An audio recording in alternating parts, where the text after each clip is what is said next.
विद्यार्थियों को मेरा नमस्कार। तो जैसा आप सभी जानते हैं कि हमने बात की थी, जो कबीरदास जी के शब्द रहते हैं, 2 शब्द हैं, 7 साखियों की व्याख्या और प्रश्न उत्तर हमने कर लिए थे। तो आज की वीडियो में इनके जो 2 शब्द हैं उनके प्रश्न उत्तर है उनको हम करेंगे। तो प्रथम जो शब्द है, तो उसमें प्रश्न नंबर 1 है, कवि एवं कविता का नाम लिखिए। ये साखी की तरह है। कवि का नाम कबीरदास जी और कविता का नाम है शब्द। वहाँ पर हमने लिखा था कविता का नाम साखियाँ। उसके पश्चात है, प्रस्तुत शब्द का प्रसंग लिखिए। तो प्रस्तुत पद हमारी हिंदी की पाठ्य पुस्तक क्षितिज भाग 1 में संकलित शब्द से लिया गया है। इसके रचयिता तथा प्रसिद्ध निर्गुण भक्त कवि श्री कबीरदास जी हैं। इस पद में उन्होंने यह बताते हुए कि ईश्वर संसार के कण कण तथा प्रत्येक प्राणी के हर आने वाली सांस में समाया हुआ है। साधक को उसे पाने के लिए आडंबरों का त्याग करते हुए सच्चे मन से ईश्वर की उपासना करने की प्रेरणा दी गई है। उपासना भक्ति। प्रस्तुत शब्द की व्याख्या कीजिए। कबीरदास के अनुसार निर्गुण ईश्वर स्वयं मानव को संबोधित करते हुए कहते हैं कि हे मानव, तुम मुझे यहाँ वहाँ क्यों खोजते फिरते हो? मैं तो हमेशा तुम्हारे पास रहता हूँ, अर्थात मेरा निवास तुम्हारे हृदय में है, तुम्हारे मन में है। न तो मैं मंदिर में रहता हूँ, न ही मस्जिद में, न मैं मुसलमानों के पावन तीर्थ स्थान काबा में रहता हूँ, न ही हिंदुओं के धर्म स्थान कैलाश पर्वत पर रहता हूँ।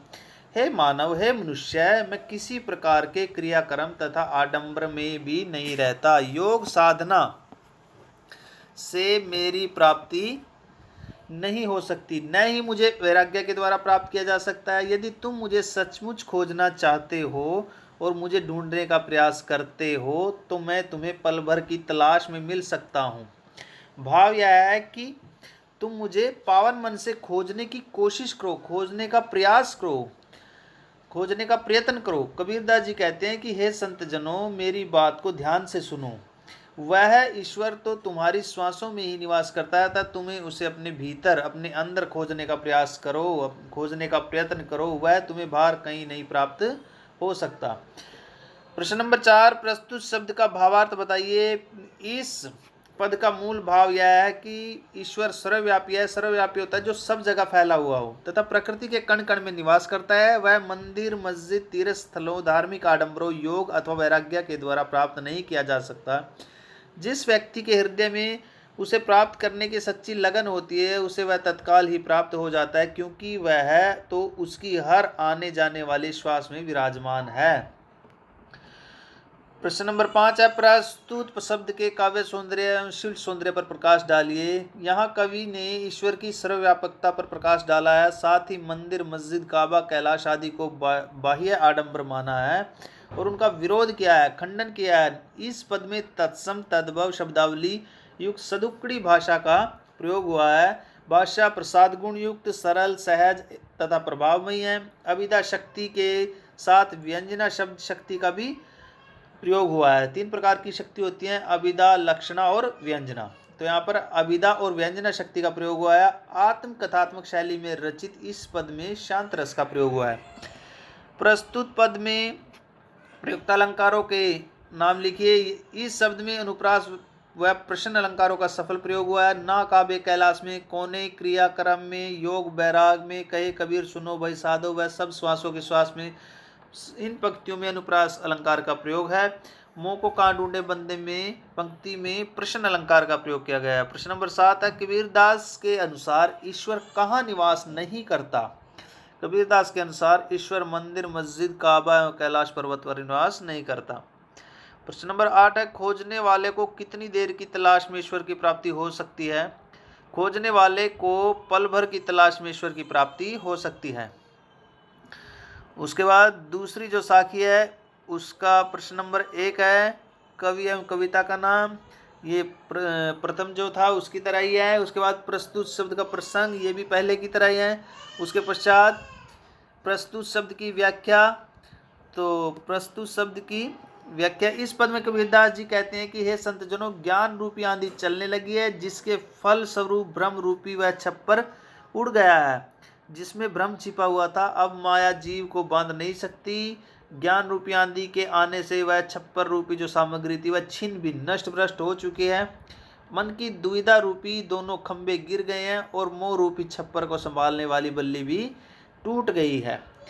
बल्ली होती है एक स्पोर्ट। तृष्णा रूपी छान ज्ञान की आंधी के कारण टूट कर भूमि पर गिर पड़ी है और बुरी बुद्धि रूपी सारे जो बर्तन हैं, जिसको भांडा कहा गया है, टूट गए हैं। भाव यह है कि अब अज्ञान तथा विषय वासना का शरीर में कोई स्थान नहीं रहा। कवि पुनः कहता है कि योग युक्ति के द्वारा एक नई छान बांधी गई है, जिसमें से अब पानी नहीं टपकता। जब साधक के शरीर से छल कपट रूपी कूड़ा निकल जाता है तो वह ईश्वर की गति को पहचानने लगता है। ज्ञान की आंधी के बाद ईश्वर के प्रेम और अनुग्रह की वर्षा हुई है, जिससे प्रभु भक्ति प्रेम रस में भीग गया है। अंत में कबीरदास जी कहते हैं कि ज्ञान रूपी सूर्य के उदय होने से अज्ञान का अंधकार क्षीण हो गया है, नष्ट हो गया है, कम हो गया है। भाव यह है कि ज्ञान की आंधी आने से मनुष्य का ज्ञान दूर हो गया है और उसके मन में दिव्य प्रकाश का उजाला फैल गया है, दिव्य प्रकाश प्रकाशित हो गया है। प्रस्तुत शब्द का भावार्थ लिखिए, बताइए। प्रस्तुत पद का मूल भाव यह है कि अज्ञान सांसारिक मोह माया के बंधनों का मूल कारण है। मनुष्य की आत्मा अज्ञान से घिरी होने के कारण ईश्वर विमुख हो सांसारिक विषय वासनाओं में फंस जाती है, लेकिन जब ज्ञान रूपी आंधी आती है तो मनुष्य का भ्रम दूर हो जाता है और वह सत्य को देखने लगता है। प्रस्तुत शब्द के काव्य सौंदर्य और शिल्प सौंदर्य पर प्रकाश डालिए। यहाँ कवि ने आंधी का रूपक बनकर ज्ञान की प्राप्ति पर प्रकाश डाला है। इस पद में तत्सम तद्भव शब्दावली युक्त सदुक्कड़ी भाषा का प्रयोग हुआ है। भाषा प्रसाद गुण युक्त सरल सहज तथा प्रभावमयी है। लौकिक बिंबों का सटीक योजना व भाषा की प्रतीकात्मकता दर्शनीय है। चित्रात्मकता शैली में रचित इस पद में शांत रस का प्रयोग हुआ है। प्रस्तुत शब्द में प्रयुक्त अलंकारों के नाम लिखिए। संपूर्ण पद में उपमेय में उपमान का उसके समस्त अंगों के साथ आरोप होने के कारण सांगरूप अलंकार का प्रयोग हुआ है। इसके अलावा कूड़ कपट काया का निश्चय व कहे कबीर भान के प्रगटे में अनुप्रास अलंकार का प्रयोग हुआ है। शरीर से छल कपट रूपी कूड़ा निकल जाने से क्या हो जाता है? शरीर से छल कपट रूपी कूड़ा निकल जाने से साधक ईश्वर की गति को पहचानने लगता है। साधक ईश्वर को भजने वाला। किसके उदित होने से अज्ञान रूपी अंधकार दूर हो गया है? ज्ञान रूपी सूर्य के उदित होने से अज्ञान रूपी अंधकार दूर हो गया है, नष्ट हो गया है। तो ये दो शब्द थे जिनकी व्याख्या प्रश्न उत्तर हमने किए हैं। तो इन प्रश्न उत्तरों को सभी विद्यार्थी याद करेंगे और अपनी कॉपी पर लिखेंगे। धन्यवाद।